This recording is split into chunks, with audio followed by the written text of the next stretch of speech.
د افغانستان د کرکټ ملي لوبډلې چټک توپ اچوونکي نوین الحق په نننۍ لوبه کې چا سره جګړه وکړه او کرکټ بورډ ورته څه سزا واوروله دا هر سره په دغه ویډیو کې وګورئ. ګرانو او زړه ته رانږدې مینوالو یو ځل بیا مو په سلامونو هرکلی کوم.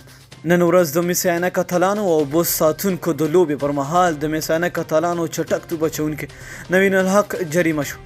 د افغانستان کرکټ بورډ له لوري په خپور شوي خبر کې ویل شوي دي چې د مس عینک اتلانو او بوس ساتونکو لوبډلو ترمنځ په نننۍ لوبه کې د مس عینک چټک توپ اچوونکي نوین الحق د سیالي لوبډلې له یوه لوبغاړي سره د لفظي شخړې له امله جریمه شو. دوی زیاته کړې ده چې له نوین الحق څخه به د نننۍ لوبې د میچ فیس 25 سلنه وګرځول شي.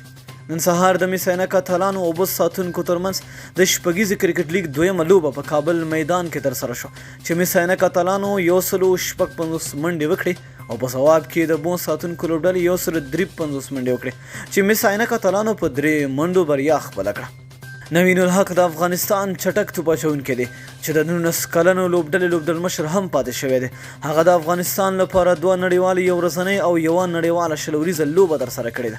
یو ورځنۍ لوبه نوموړي په 2014 کال کې ترسره کړې او 20 ورځیزه لوبه یې د ملي لوبډلې بنګلادیش ته په وروستي سفر کې ترسره کړه.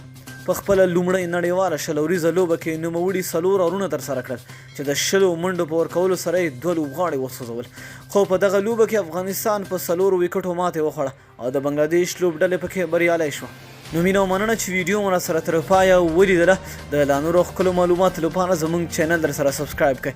تر بیا ښې چارې.